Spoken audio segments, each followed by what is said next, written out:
दोस्तों नमस्कार। दोस्तों, हम लोग परिचित हैं, हमारा परिचय है, हम सभी को जानते हैं और हमें भी सब जानते हैं। हम सबसे जुड़ी हुई माया है, हम माया को भी जानते हैं और माया हमें भी जानती है।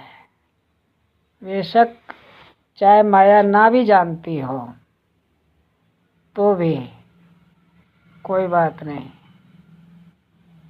पर हमारी इस माया काया में मुक्ति नहीं है। हमारी मुक्ति किसमें है? अपरिचित में। अब अपरिचित किसे कहा गया है सो जानिए। अपरिचित ईश्वर को कहते हैं। अपरिचित ईश्वर को क्यों कहते हैं? अपरिचित ईश्वर को इसलिए कहते हैं कि ईश्वर ही पूरे ब्रह्मांड और अब्रह्म में वही ईश्वर एक ऐसा है जिसका कोई परिचय नहीं है। उसका परिचय इसलिए नहीं है कि वह दिखाई नहीं देता है, न वह सुनाई देता है, न वह आकर्षित होता है। माने कि हमें हमारी इंद्रियों से, ज्ञानेंद्रियों से हमें न दिखाई देता है, न सुनाई देता है, न आकर्षित होता है। इसीलिए उसे अपरिचित कहा गया है। ईश्वर को अपरिचित भी कहते हैं। दोस्तों, ईश्वर अनुरागों में आता ही नहीं है, परंतु शाब्दिक क्रिया के अनुसार अनुराग ईश्वर का ही नाम है। तो जिसमें राग ना हो, वैसे इसका यह भी अर्थ है कि जिसमें राग ना हो वह अनुराग है।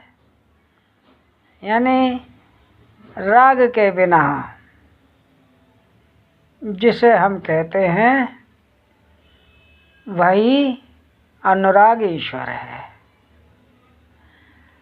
अब वैराग्य, वैराग्य तो दोस्तों वो होता है जो अपने मन से, वचन से, कर्म से माने बंधा हुआ ना हो, और जो मन और वचन से बंधा हुआ ना हो तो वह शरीर से भी नहीं बंधता है। क्योंकि शरीर के जो महारथ हैं वे मन और वचन कर्म ही हैं। अन्य तीसरा कोई चौथा कोई महारथ नहीं है शरीर में। अब चौथा महारथ नहीं है तो एक शरीर में अमहारथ भी है, माने कि महारथों का भी महारथ। वो है शरीर का आत्मा ईश्वर। दोस्तों, आत्म ईश्वर को हमें जानना चाहिए, क्योंकि हमारा जो अंतिम लक्ष्य है, माने जीवन भर तो हम कुछ भी करते रहते हैं, परंतु जब हम इस माया में जीते जीते ऊब जाते हैं तो हम सोचते हैं कि अब हमें यह शरीर ही काटने को दौड़ रहा है, इसलिए इस शरीर से अब हमें मुक्ति मिलना चाहिए। तो यह अंतिम विषय है, युवावस्था ढलने के बाद का विषय है। तो इस विषय को अधिकतर वे मनुष्य प्राप्त करना चाहते हैं जो अपने जीवन से ऊब ऊब जाते हैं। हमारी वाणी के अंदर यह जीवन है शरीर वाला, ये भी स्वर्ग है। एक कहा जाता है कि आत्मा की तरफ से यदि देखा जाए तो शारीरिक जीवन ही स्वर्ग है, और शांति प्राप्त करने के लिए जीवन से ऊब जाने पर आत्मा वह अनंत स्वर्ग है, अंतिम स्वर्ग है। उस स्वर्ग को मनुष्य पाने के लिए तब जब अपने आप को अपनी कृत्य से बिछोड़ना चाहता है, माने अपने अब हमने सब कुछ कर लिया है, कुछ नहीं करना है भैया, अब तो शांति चाहिए, तो वो जो अंतिम मुक्ति का मार्ग है वो शांति है। दोस्तों, शांति तो वैसे इसी जीवन में, शारीरिक जीवन में ही प्राप्त करने का अर्थ है, और शांति एक जीवन का ऐसा मूल ज्ञान है जिससे मनुष्य में धैर्य आता है। अब धैर्य कैसे आता है, क्यों आता है? तो अशांत मनुष्य अधैर्य होता है, और अधैर्य मनुष्य अपनी आपा से बाहर, माने अपना मानसिक संतुलन बिगाड़ लेता है, और मानसिक संतुलन बनाने के लिए शारीरिक जीवन में हमें धैर्य का साथ लेना पड़ता है। धैर्य के सहारे से सारे कर्म सार मनुष्य करता चला जाता है। अधैर्य मनुष्य हर जगह, हर बात पर, हर कर्म में माने ऐसे विघ्न हो जाता है कि उसे आगे का रास्ता ही दिखाई नहीं देता है। तो अपना चाहे अंतिम मार्ग आप बना रहे हो, चाहे जीवनी मार्ग आप बना रहे हो, धैर्य से सार अपना जीवन बनाइए। सार का अर्थ पिछले अध्याय में बताया गया था। सार माने है जीवनी, आसार माने है जीवन से परे मुक्ति मार्ग। आसार का ज्ञान संतराज ने लिखा है। आसार का ज्ञान लिखा तो सनातन धर्म में भी है, और आसार के कुछ वर्ड माने किसी के पास 2 है, किसी के पास 4 है, किसी के पास 1 है। कोई तो यही नहीं जानता है कि सार कहते किसे हैं, कोई तो ये भी नहीं जानता है कि सार के आगे भी कुछ होता है या नहीं होता है, सार के आगे और अंतिम कोई मार्ग है। ठीक है दोस्तों, बड़ा सोच समझने की बात है कि आप अगर अपने आप को मुक्ति में ले जाना चाहते हैं तो अपने आप को आपने अनाम ज्ञान प्राप्त करना होगा असंतराज के द्वारा। अन्य भी होंगे, बहुत सारे साधु संत दबे हुए हैं, ऐसे संत खुलते नहीं हैं। एक मैं ही हूँ जो मैं खुल करके आ गया सामने, इसलिए कि ये चीज़ मुझे अंतिम बार समझाना था दोस्तों आप लोगों को, क्योंकि यदि ये अनाम ज्ञान मेरे द्वारा नहीं आता तो संसार में बहुत बड़ा गुरुओं का निगुरा तत्व इतना फैल जाता कि यही समझ में नहीं आता कि अब हम किसकी पूजा करें, किसकी साधना करें, कहाँ से मुक्ति मिलेगी। हर आदमी गुरु के रास्ते पर निकल पड़ा है इस समय। दोस्तों, मैं बहुत सालों से सोच रहा था कि पहले तो ये सोच रहा था कि मुझे गुरु मिले, गुरु बहुत ऊंचा होता है, फिर मैंने सोचा यार गुरु नहीं, सतगुरु बड़ा होता है, सतगुरु मिलना चाहिए। फिर मैंने सोचा नहीं, सतगुरु मुझे स्वयं बनना चाहिए।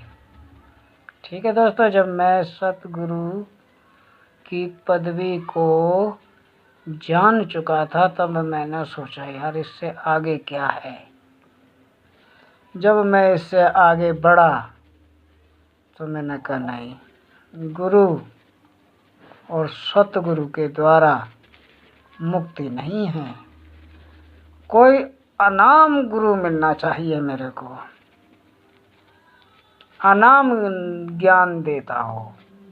तो मैंने सोचा चलो अनाम इनके पास है, उनके पास है, उन्हें बनाना चाहा। मैंने ज्ञान तो बहुत लोगों से मैंने प्राप्त किया है, परंतु मैंने किसी को अभी तक मुक्ति के मार्ग में अपना गुरु नहीं बनाया। क्यों? या तो ये चीज़ मेरे भाग्य में नहीं है, या फिर ये चीज़ मैं ही स्वयं लेकर के आया हूँ। जैसे मान लीजिए एक खेत में गाजर है, एक खेत में मूली है, हैं, और एक ही खेत में गाजर मूली है, तो दोनों मिला करके अब मुझे ढूंढना मुश्किल पड़ रहा है। लेकिन जब मैं ये जान गया कि इनमें गाजर और मूली का क्या महत्व है दोस्तों, तब मैंने चयन करना सोच लिया, अपने आप को तराशना सोच लिया। और मैं करीब 20 साल से स्वयं को तराशता रहा। तराशते तराशते मैं ऐसे मोड़ पर जा पहुंचा जहां से कि मुझे अनाम ज्ञान हमारी परिश्रम के द्वारा प्राप्त हुआ। दोस्तों, मैंने पढ़ाई लिखाई नहीं की है, मैंने वेद पुराण शास्त्र और धार्मिक पुस्तकें, कोई भी पुस्तक मैंने एक केवल नहीं पढ़ी है, और केवल मैंने एक पुस्तक पढ़ी है जिसका नाम श्री विष्णु पुराण है। श्री विष्णु पुराण के अंदर जब ये चीज़ें मैंने देखी कि जो चीज़ है वो मिथ्या है, और जो चीज़ नहीं वही अमर है, और वही हमारा अस्तित्व है। जहाँ कुछ नहीं है वही हमारा अस्तित्व है। इसलिए दोस्तों, हमारे अस्तित्व को यदि स्वरूपों में देखा जाए, आप ही अपने स्वरूप में अपने अस्तित्व को देखेंगे तो आपको बहुत सारी माया दिखाई देगी। स्त्री, पुत्री, पुत्र, भाई, माता, पिता, सगे संबंधी, मित्र, शत्रु, शस्त्र, वस्त्र, धन, और ये धान्य ब्रह्मांड सब कुछ दिखाई देगा। परंतु जब आप मुक्ति के मार्ग में पहुंचेंगे तो आपको ये सब कुछ दिखाई देते हुए भी इनका बोध नहीं होगा। इनका भरण करते हुए, इनका पोषण करते हुए, इनका उपयोग करते हुए भी यह नहीं पता चलेगा कि हम माया में जी रहे हैं। क्यों? क्योंकि आपका ध्यान जो है, आपके मन की आस्था जो है, अनास्था है। आस्था से आगे का जो श्रेणी है वो अनास्था है। और अनास्था में मतलब यह है कि हम किसी भी आस्था से मुक्ति नहीं पा सकते। यही हमने विष्णु पुराण से सीखा। दोस्तों, आप कोई भी एक पुस्तक पढ़िए, उसको पढ़ें तो पढ़ें और उसे गढ़ें भी। सत्य कोई बताने वाला नहीं है, असत्य को भी कोई बताने वाला नहीं है। जानने के लिए आपको स्वयं ही गढ़ना पड़ेगा उसमें, और जब गढ़ेंगे तब ही कढ़ेंगे, और जब कढ़ेंगे तब ही आप ये जानेंगे कि सत्य से मुक्ति है, असत्य से मुक्ति है, या असत्य से मुक्ति है। ये तीन बातें हैं दोस्तों, सत्य, असत्य और असत्य। ये तीन वाणियाँ हैं अलग अलग। इन तीनों वाणियों को जानने के पहले तो ये जानिए कि हमारे कहने का अर्थ क्या है। हम आपको उपदेश नहीं दे रहे हैं, हम अपने आप की मुक्ति के उपदेश हैं। तो गुरु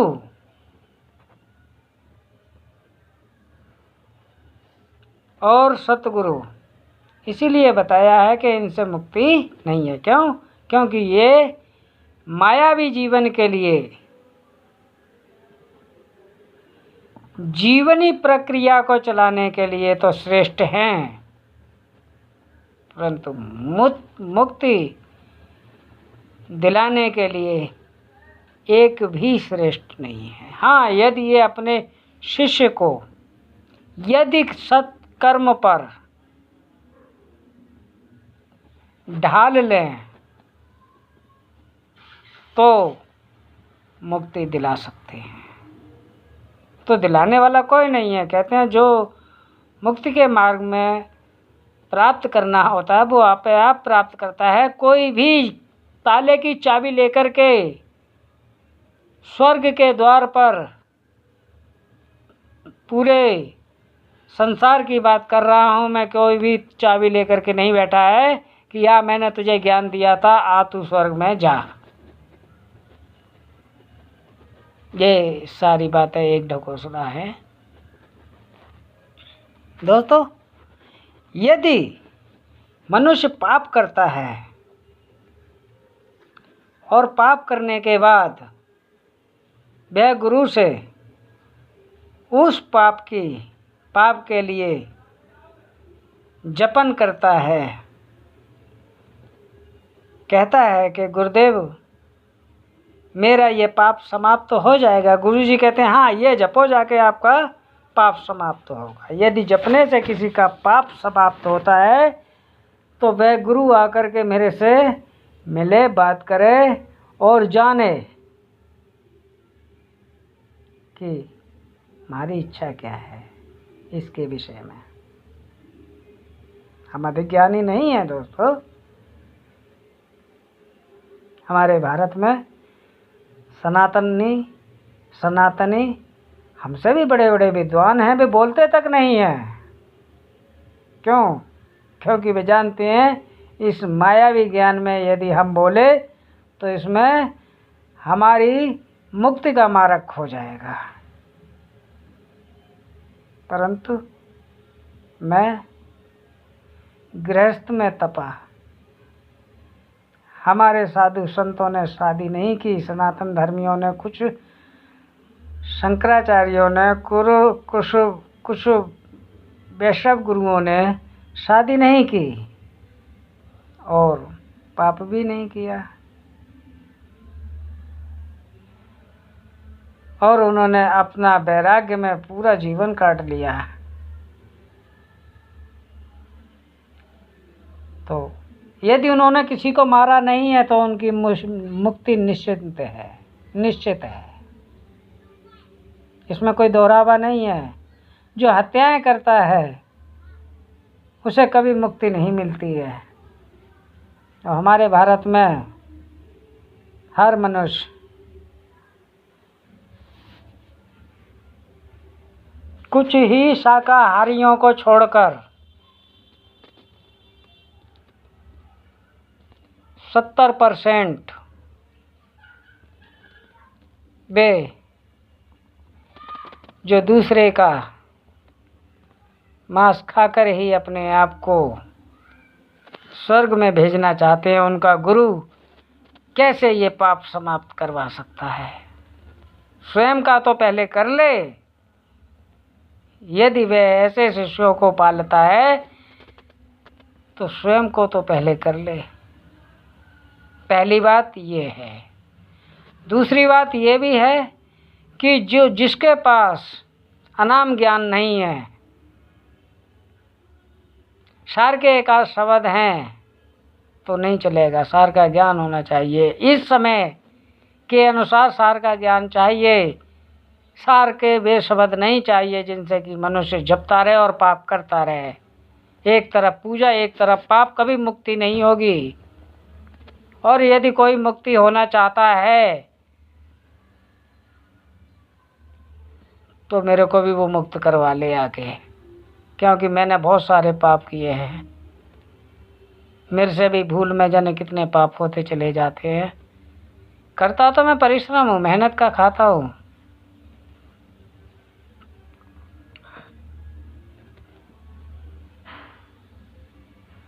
ठीक है दोस्तों, नमस्कार। नमस्कार।